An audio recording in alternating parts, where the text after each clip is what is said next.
સમાચાર પર નજર કરીએ। અમદાવાદથી સમાચાર। સાઉથ બોપલમાં ફરી કાર ચાલકનો આતંક જોવા મળ્યો છે। બેફામ જતા કાર ચાલકે બે લોકોને અડફેટે લીધા છે। ચાલીને જતા બંનેને 10 ફૂટ દૂર સુધી ઢસડાવવામાં આવ્યા હતા। કારથી ટક્કર મારી નબીરો ફરાર થયો હતો। મેરીગોલ્ડ એપાર્ટમેન્ટ પાસેનો બનાવ છે। મહારાષ્ટ્રથી એક કાર્યક્રમમાં હાજરી આપવા આવ્યા હતા બંને। બે મિત્રો ચાલીને જતા હતા અને પાછળથી ઉડાડ્યા। બંનેને ગંભીર ઈજા પહોંચતા સારવાર હેઠળ ખસેડવામાં આવ્યા। નબીરાને પકડી પાડવા પરિવારજનોની માંગ।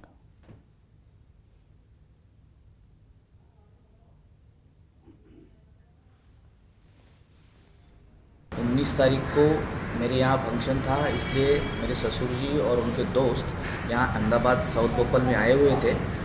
रात के 8 बजे वो नीचे मारीगोल्ड सर्कल पे टहलने गए थे। उस वक्त एक गाड़ी ने, 4 व्हीलर ने उनको पीछे से टक्कर मारी, पूरी तरह से जख्मी किया और वो भाग गया है। हम उसका नंबर ट्रेस करने की कोशिश कर रहे हैं, लेकिन इतनी ज़्यादा तरह से इन्वेस्टिगेशन हो नहीं रही है, तो हम रिक्वेस्ट करते हैं हमें हेल्प कीजिए।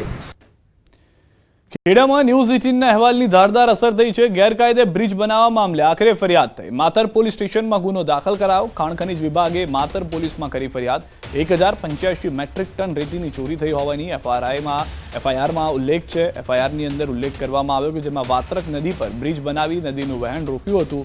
અજાણ્યા ભૂમાફિયાઓ વિરુદ્ધ ગુનો દાખલ થયો। રડુ ગામમાં નદી પર ગેરકાયદે બનાવ્યો હતો બ્રિજ। નદી પર બ્રિજ બનાવી પાણીનું વહેણ રોક્યું। મહેલજ ગામના તટમાંથી રેતીનું થતું હતું ખનન। વધુ માહિતી ન્યૂઝ 18 સંવાદદાતા ઉમંગ પાસેથી મેળવીશું। ઉમંગ, જે ભૂતકાળની ઘટના હતી, હવે વધુ શું પગલાં લેવામાં આવી રહ્યા છે હાલમાં?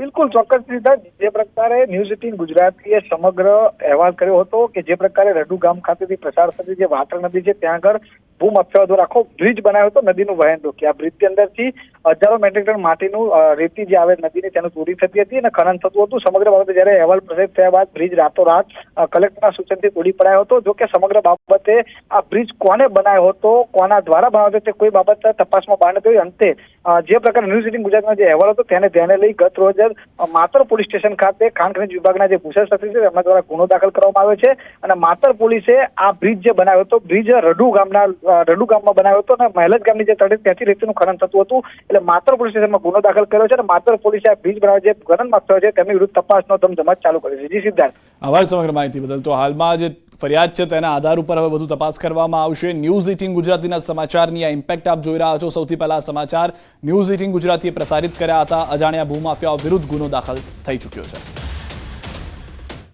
સુરેન્દ્રનગરમાં યુવાન પર જીવલેણ હુમલો, સીસીટીવીમાં કેદ થઈ છે હુમલાની ઘટના। હુમલાખોરોએ યુવકની કારમાં પણ તોડફોડ કરી છે। ચોટીલાના વાવડી ગામના બોર્ડ પાસેની ઘટના છે। ઝઘડાના બંદૂક બાબતે યુવાન પર કરાયો હુમલો। ઈજાગ્રસ્ત યુવાનને સારવાર માટે રાજકોટ લઈ જવાયો। તમામ હુમલાખોર પોલીસ પકડથી દૂર છે। હાલમાં કયા કારણોસર હુમલો કરવામાં આવ્યો તે જાણવા નથી મળ્યું, તેને લઈને પણ તપાસ કરવામાં આવશે। યુવકની કારમાં તોડફોડ કરવામાં આવી છે। ચોટીલાના વાવડી ગામના બોર્ડ પાસેની આ ઘટના હોવાની પ્રાથમિક જાણકારી મળી રહી છે। હાલમાં જે પ્રાથમિક જાણકારી છે તે પ્રમાણે ઝઘડાના બંદૂક બાબતે યુવાન પર હુમલો કરાયો છે। ઈજાગ્રસ્ત યુવાનને સારવાર માટે રાજકોટ લઈ જવામાં આવ્યો છે।